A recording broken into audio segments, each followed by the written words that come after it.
Do you want more success, more growth, more results? Then it's time for the Boundless Success Accelerator from the Modern Observer Group.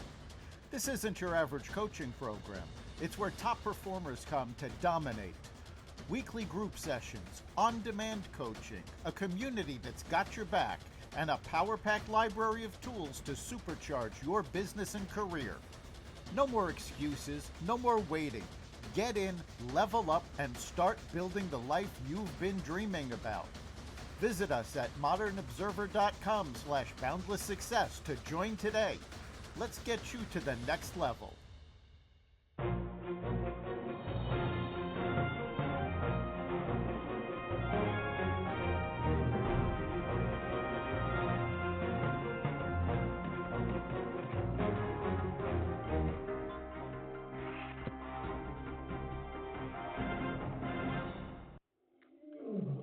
Welcome to another edition of Carnivore Bites. I'm your host, Jeff Sherman, along with Dr. Eric Lopkin. And, you know, you're a pretty analytical guy, Dr. Lopkin. You also can be very creative, but you don't prone to cry. But so I don't want you to cry now.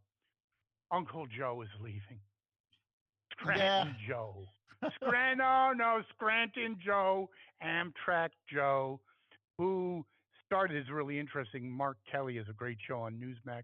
Showed the picture of his house when he first got into politics. It was a fixer-upper or something. You wouldn't bring like a lot of chicks there because they'd probably leave like that old show, The Munsters.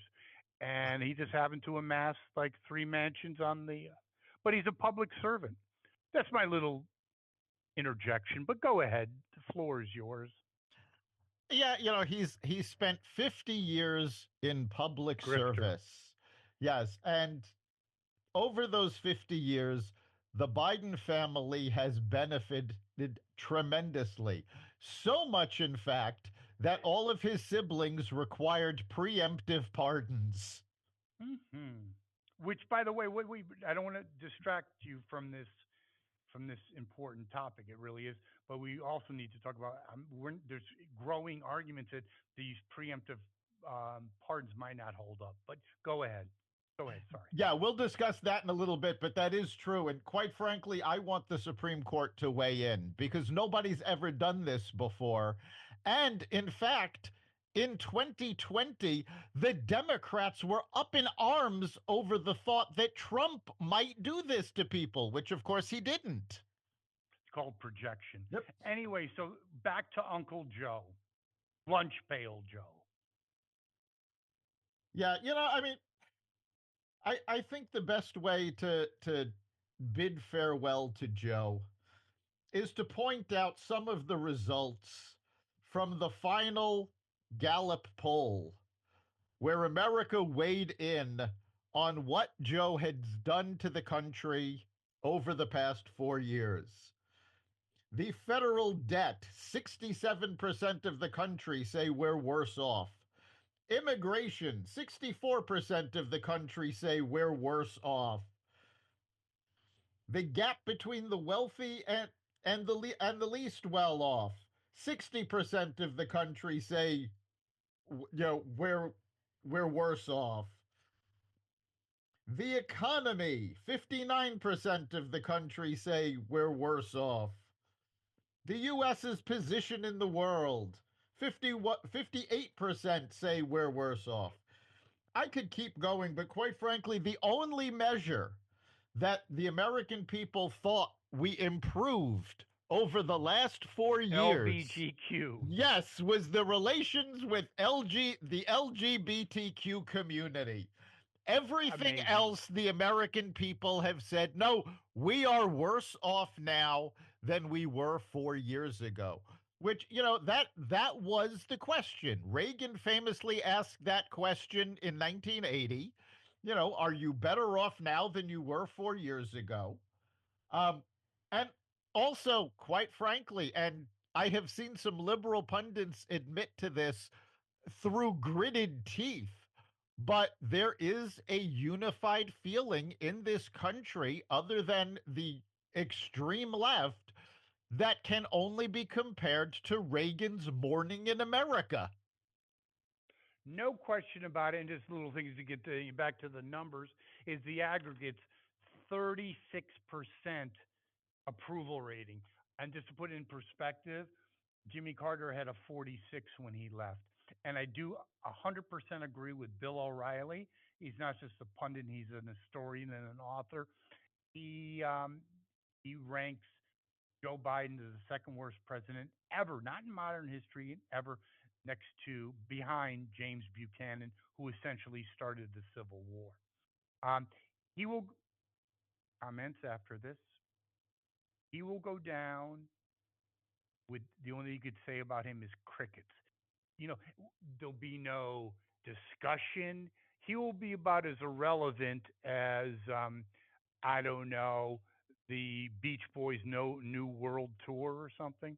It's done. I mean, no books, no library, no discussions, no mention about, well, when Biden did that, like anything you can point to Carter, the Middle East Accords, nothing, nothing, nothing.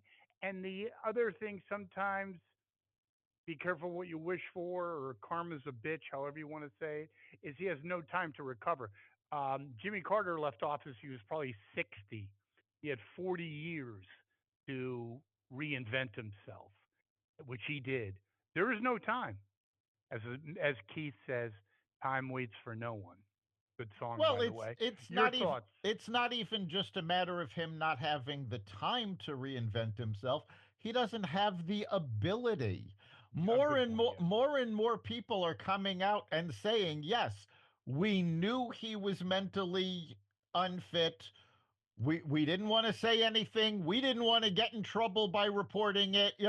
But the evidence is clear that he did not have his mental faculties when he ran for office, never mind even during the office. Okay, how big of a scandal is this? If Watergate, which I don't believe, is a 10, I consider this a 15 because Watergate is a bunch of shit compared to this. This was national security. We could have gotten, we could have easily gotten in a nuclear war. This guy was, there was no one in charge. And Yeah, even that what's his name, Lloyd Austin, he went AWOL twice. The hell's that? You could and, lose a job in marketing doing that. and that's the big problem. And I hope the Justice Department does actually investigate, even if nobody is actually tried or sentenced. The American people deserve to know the truth about what was going on. Yes, and I think something about Washington, things don't happen or do happen as a result of power. People don't say anything because another job depends on it, or he or she, or in this case he, left as a very powerful president or senator. You name it. Who cares, right? There is no power, and therefore I think it's going to be a floodgate of books, revelations that, yeah, he was with the Pope and he shit himself. It's going to happen like there's no tomorrow. Some good books and some just riding the coattails. Mr. Biden will not have a book. And speaking of books, Kamala's book, do you think she'll trash him? I don't know if she will or not. I think she has to walk a very fine line.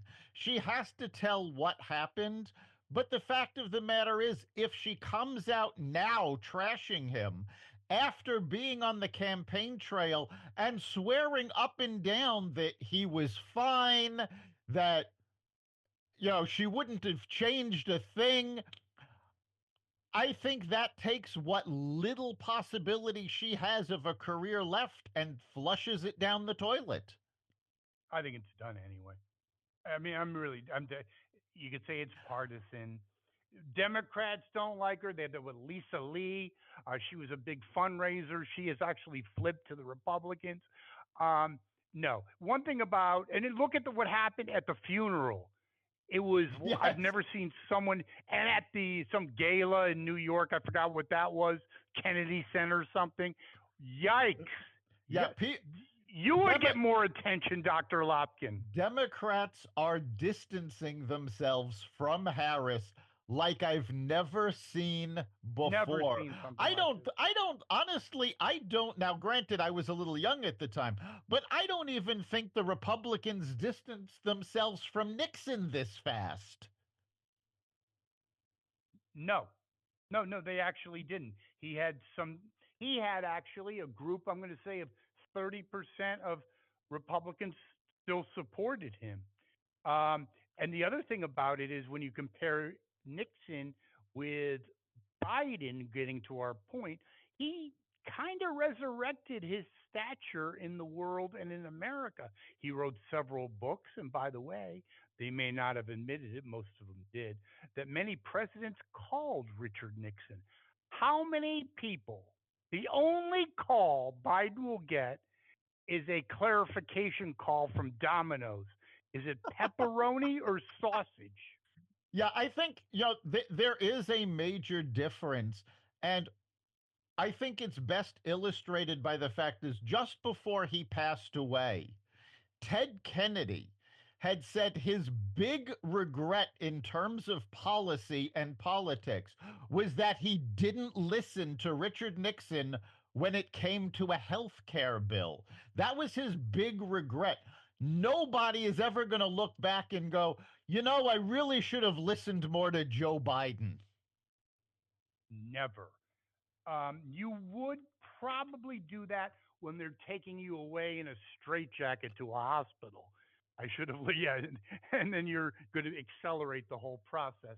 Um, yeah, I now what do you think it means for Joe? He's bitter, he's angry. What's left of his cognizant mind, I think he's pretty PO'd. I think Jill's going to be more interesting. I think, and I heard this is not my own doing, that she lived with, yeah, she was a senator's wife. That's beats the hell out of being like a teacher's wife or something.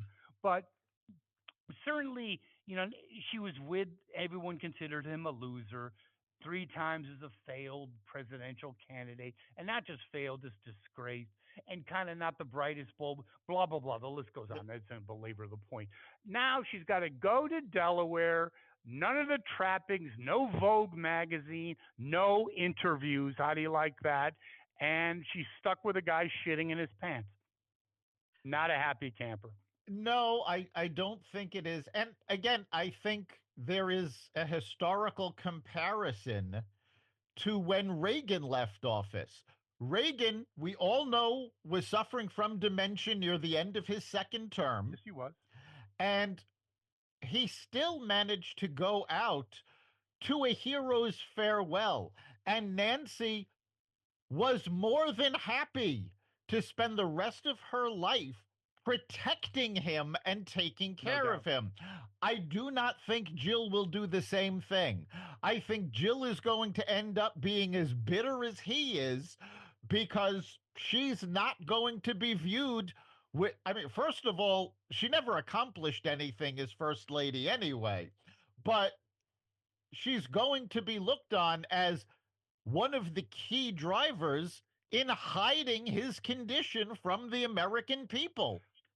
Exceptionally good. No, exceptionally good point. Um, she's in on the gig. And she didn't do much. Like a lot of first ladies have. I don't know, they did something like poor kids for reading. Blah blah blah. She didn't do much of that. She was all self-engrossed. Just referred to Hunter's correspondence with her or feelings about her, and she was in on the deal. She's going. They're both going to be on an island, not literally but figuratively. And not Nantucket. They're going to There you Gilligan's go. Island. It's Yes, pretty much. No library, whatever. We won't have to belabor this point. Two unhappy campers, but it is a new day in America. You look at hostages in Israel. That was, and Biden, again, came across as an angry, bitter guy. Someone said, "Did Trump have anything to do with this?" He goes, "What is that? A joke?" Just came out as not good. yeah. It was all Trump. All Trump. Let's cut the shit. Well, we All we Trump. know we know it was Trump, and any partisanship, forget all about that. Saudi Arabia representative said it was all Trump. Qatar's representative said it was all Trump.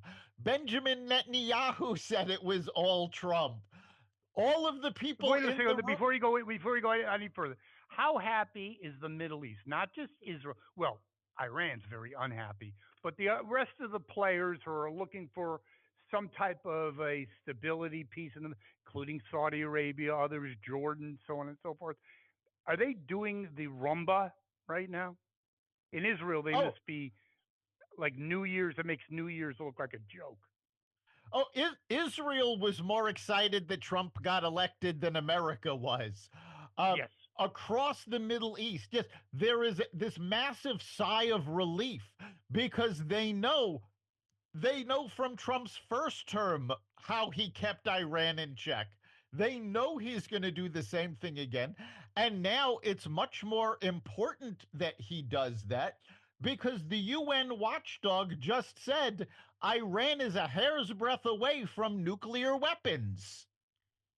That's not going to happen. It would happen under Biden. It will not happen under Trump. There is no way. No No, and, way. You, and you have the countries of the Abraham Accords united against Iran. They're thrilled that you know Trump is in office again because Biden never did anything, and you saw that every time OPEC came to a vote about the oil supply. They had no respect for Biden. Trump, they respect. you know something? Maybe he won't be lunch pail Joe. Maybe he'll be Joe, the Rodney Dangerfield of the presidency. I like that. Kind of on a roll today. But yes, you look at all this, then you look at what's happening with Trump. He does his inauguration address, and I kind of broke with tradition and kind of trashed Lunch Pail Joe.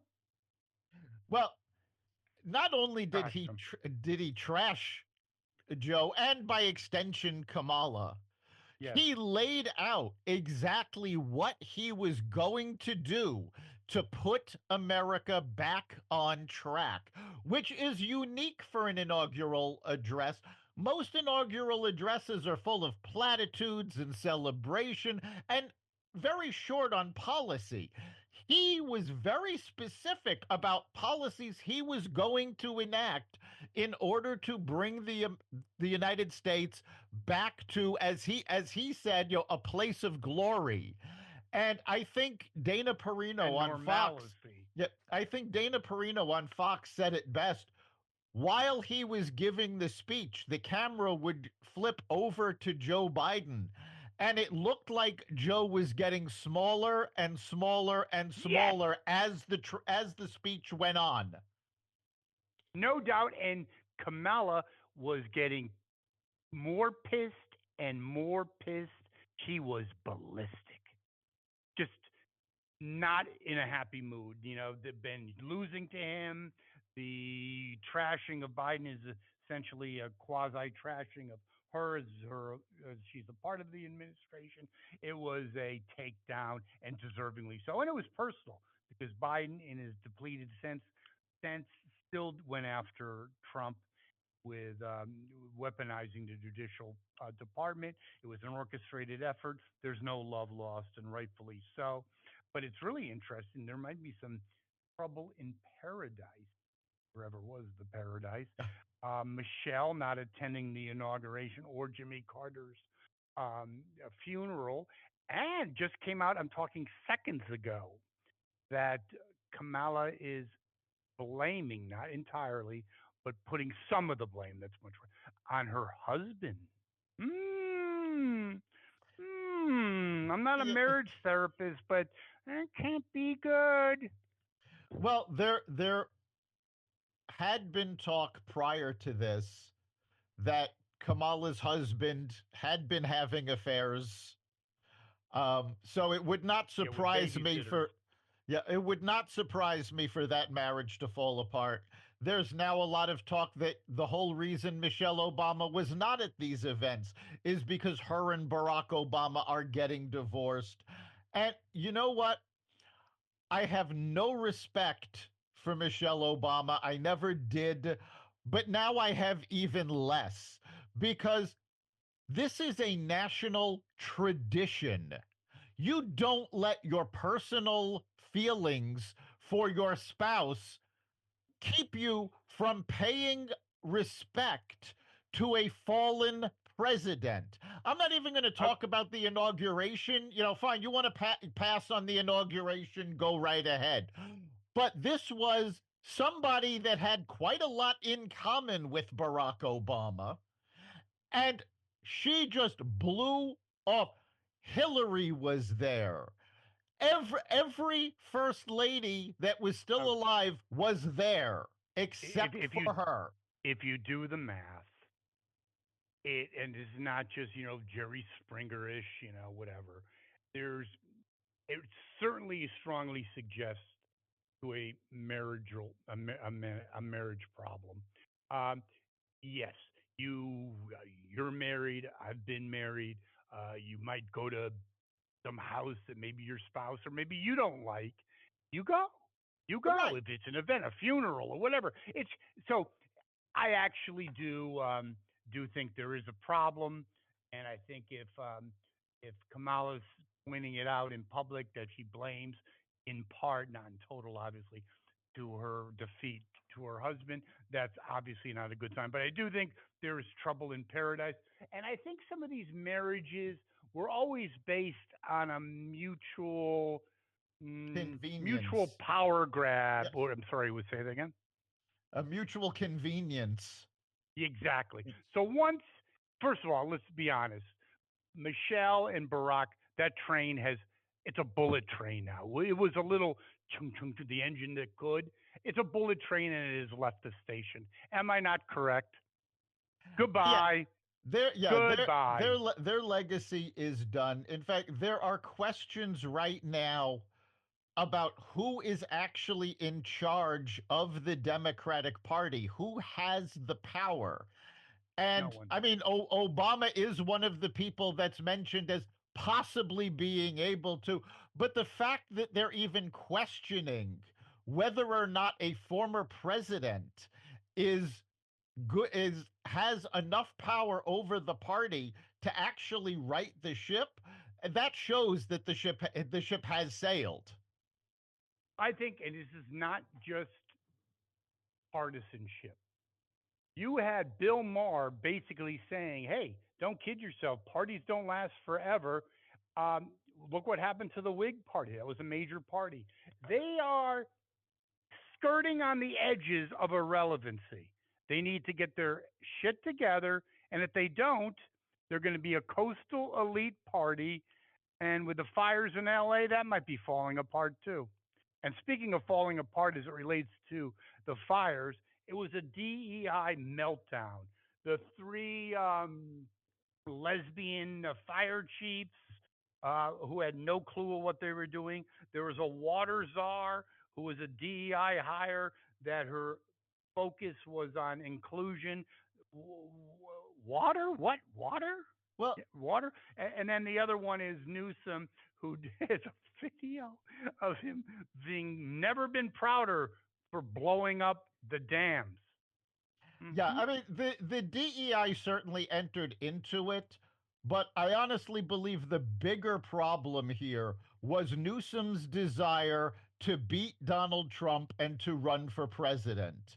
He secured, what was it, 50 mil, I don't even remember if it was million or billion, but $50 million, you know, to Trump proof California.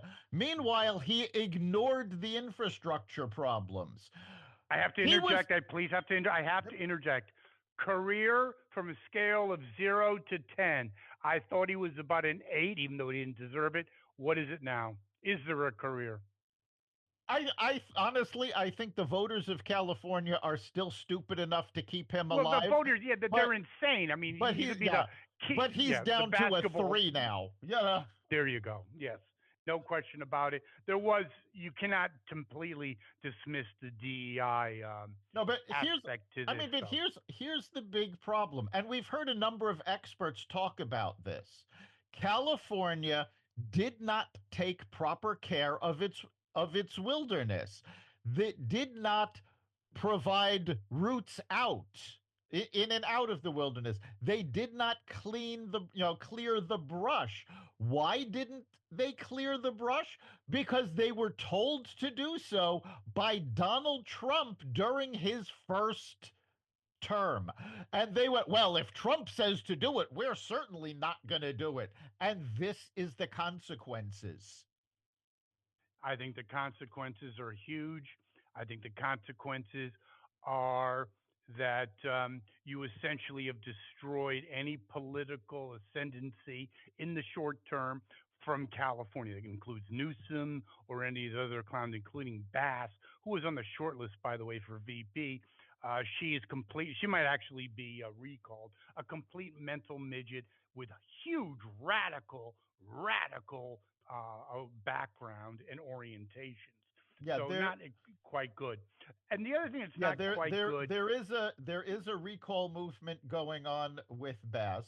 But and I think the situation in California, if you want an indication as to how serious it is and how badly it's going for the Democrats, I don't think it's a coincidence that when all of this started to happen, Kamala Harris started looking for a home in New York.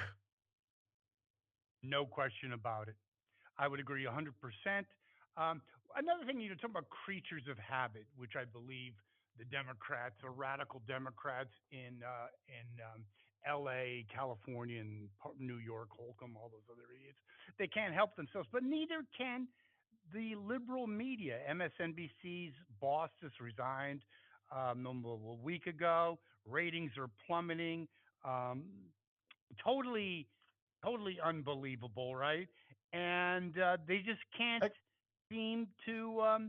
They really can't just seem to help themselves, can they? And they can't help they're not. themselves with with conspiracy theories, with Elon Musk and supposedly his Hitler. I mean, and I love his tweet because he doesn't give a shit. He is fu money. He goes, "You got to stop with the Hitler stuff. That's kind of getting old." It And is one of his it best is friends is Jewish, by the way, Yeah, and he's been to it is Israel. getting old, and the Democrats have been using it for too much. But MSNBC is not learning its lesson. They're not recovering. And I don't think they can at this point. And the reason is simple. We've heard from insiders within MSNBC. And the fact of the matter is, it doesn't matter who the president of MSNBC is. It doesn't matter what corporate is going to do or say, because as of right now, the power behind MSNBC is Rachel Maddow. She is the one calling the shots. So Nice. unless corporate comes in and fires her and is prepared for a lot of their staff to follow her out the door, they are not going to fix things. They are doubling down and they're losing viewers left and right. Isn't it kind of like a Frankenstein scenario? It's like you built this monster, and now the monster's too big. You can't do anything about it. Because I agree with 100% with your assertion. That's exactly what would happen. Um, but I would say, if you really want to be a good manager, steward of the organization, this needs to happen. One of their biggest, well, they have many big mistakes. Why did they hire her for 4 days? I mean, that was makes this situation that much worse. But it ain't my problem, is it? But speaking of problems, we one of the problems I see is the Democratic Party, which we talked about, is in a free fall. But then you have people like Chuck Schumer, someone I'm not a big fan of. Schumer, I think in Hebrew means like protector or something, and he's supposed to be Mr. Israel, even though he in the middle of the war basically expressed his opinion that Netanyahu should leave. Not exactly at a great time. So who does he have parading around with him now? His right hand person is Chris Murphy from Connecticut, one of only 20 some odd senators who voted to withhold military aid at a pivotal movement or moment, I should say, to Israel. And Chucky's, you know, dragging him around like the belle of the ball. Two despicable pieces of shit. I Yeah, think Schumer's worse than the other one. it's more than just the two of them because you have this faction of the Democratic Party that has decided that the only way they can move forward is to double down on being anti-Trump and anti-Republican rather than actually serving the people and working across the aisles, which used to be a thing on both sides, but that seems to have gone by the wayside. But you have Schumer yelling how we have to block Trump's nominees because that's how we're going to protect the American people from Trump. You have Murphy, who has been at the forefront of delaying votes for these appointees, cabinet appointees.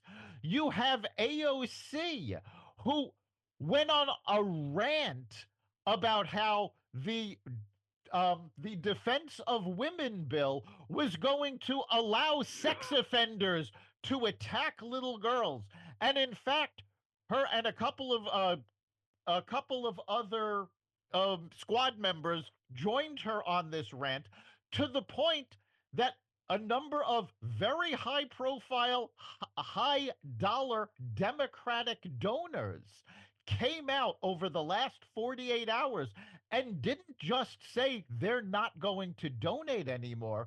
They said they're leaving the Democratic Party. That's the same thing with Lucy Lynn. I believe I have her name right. She was a major fundraiser, very intelligent young woman. She actually is flipped. I think you're going to see that more and more, and it doesn't work. Okay, I know marketing, and I saw Chuck Schumer's address with Chrissy Murphy. They're not exactly alpha males. Okay, No, it's not working. It's not toe to toe with Donald Trump and the Republicans. It's man against boy. It's a joke. Just stop it. Know when you're defeated. Play ball, and you look like complete baboons, just like they did at these hearings, including our own. Another Connecticut senator. You had Blumenthal. It is not my assertion. This is others claiming him and Tim Kaine from Virginia as the two biggest losers in the hearings. yeah, They came off like complete idiots. I'm not so sure about that. Yes, the two of them did come off as complete idiots, but I don't know that they looked worse than the senator from Hawaii. I cannot think Oh of no, her you weren't. name. So no, you wouldn't. That's why you're the doctor. She came across as someone that maybe needs mental help, And, like academic mental help. Like she's really maybe dull normal, I think is the yeah, right name, and and she's not exactly all there. it was Embarrassing. absolutely amazing how the cabinet nominees handled these folks and made them look ridiculous. And again, the senator from Hawaii was yelling, well, if you had met with me beforehand, we wouldn't have to go through this now. We could get down to issues. And the nominees each told her flat out in front of the cameras, we offered to meet with you. You turned us down. Well, she's known for years beyond this as someone that's really, really not all that bright. You know what it is? She is the torchbearer now for Uncle Joe, Scranton Joe, in the Senate. Yeah, there you go. Yes. What comes around goes around. Now you did have executive order, DEI related, and you had a firing of the Coast Guard head of the Coast You've Guard, whose focus, instead of preventing illegals from crossing or from entering on our shorelines, was completely fixated on DEI. Amazing. yeah, you've seen a flurry since noon on January 20th. From at the time that we're recording this, it's almost 3:30 on that following Wednesday on the 22nd. In those 2 days, Donald Trump has done more than Biden did in his first year in office. It has been a flurry. And it is absolutely hysterical listening to the press corps because they're beside themselves. They love this because anytime they ask a question, Trump actually answers them. Again, contributing to Uncle Joe's, Granny Joe, Amtrak Joe's accelerated isolation and irrelevancy. It'll be quicker than a New York minute. How do you like that? But also quick.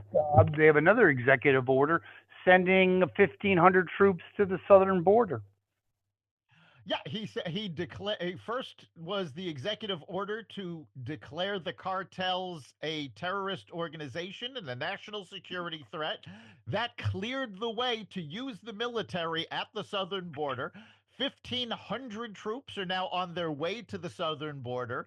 He reenacted remain in Mexico, so nobody is getting in and wandering around the country while they wait for their hearings. He also immediately got rid of Joe Biden's immigration app and cut it Yes. off immediately. So he has done more to secure the border in 2 days than Kamala Harris, our border czar, did in 4 years.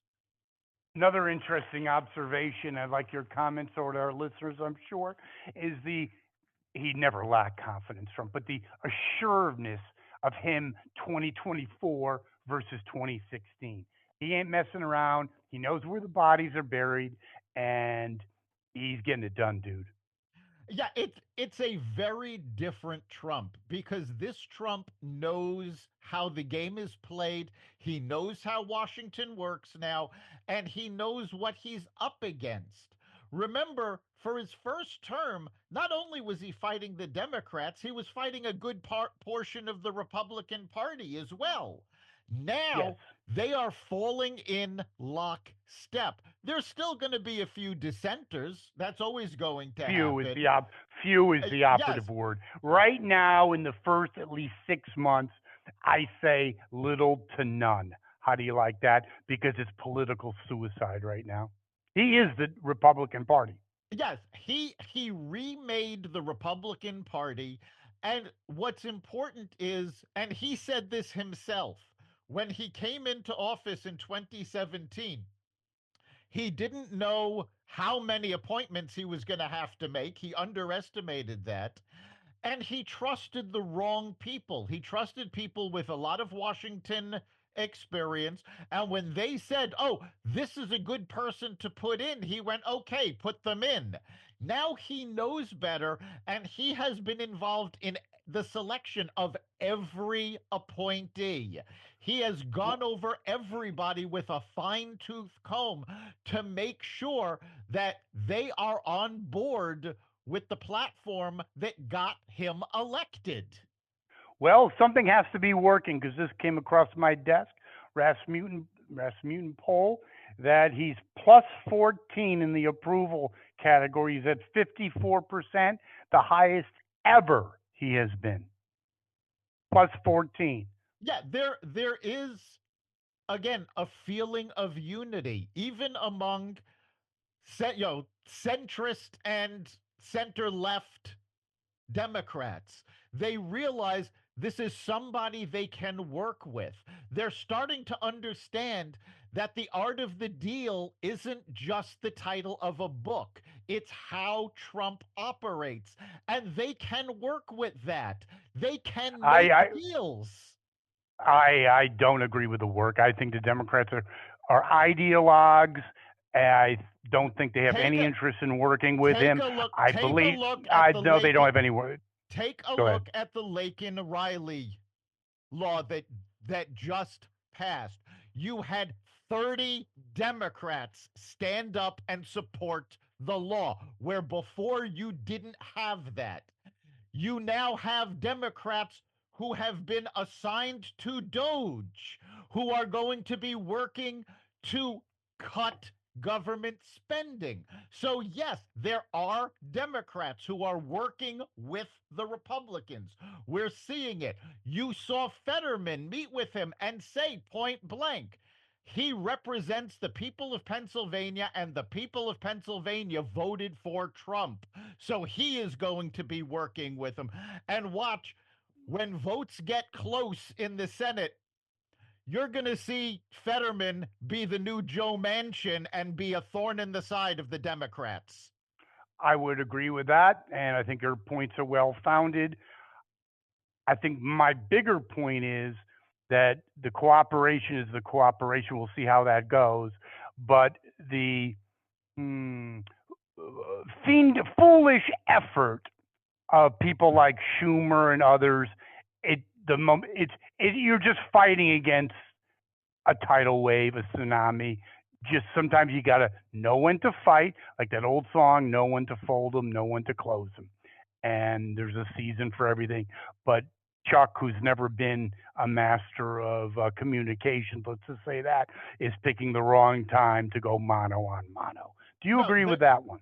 Yeah, they're going to have to learn that if they don't work with Trump, if they do pull this stuff that, again, it's a minority of them, but it's a very vocal and unfortunately a powerful minority that is just determined to stop Trump. Well, take a look at the electoral map. Every district in America, even the ones Harris won, shifted towards the right. If you don't listen to your voters, you are going to be out. And we're already starting to see this in deep blue California, in deep blue Connecticut, where there are now centrist Democrats and Republicans working together to get some of these legacy Congress people out of office in 2 years. Thank God for that. And speaking of listening, we listen to our listeners, don't we? We do. And of course, we always want to hear what you have to say. You can contact us on the Carnivore Radio Facebook page or go to xvadio.com/connect. Let us know what you're thinking. What issues are important to you? And where do you stand on what's going on? We'd love to hear it. And of course, as long as you're there, you can catch every episode of Carnivore Bites at xvadio.com, the Carnivore Radio website, the Apple Podcasts app, YouTube, Rumble, Spotify, iHeartRadio, Audible, Amazon Music, and other platforms that respect freedom of speech. Looking for a great 2025, Dr. Eric E. It's a great day for America. We'll see you next time. Take care.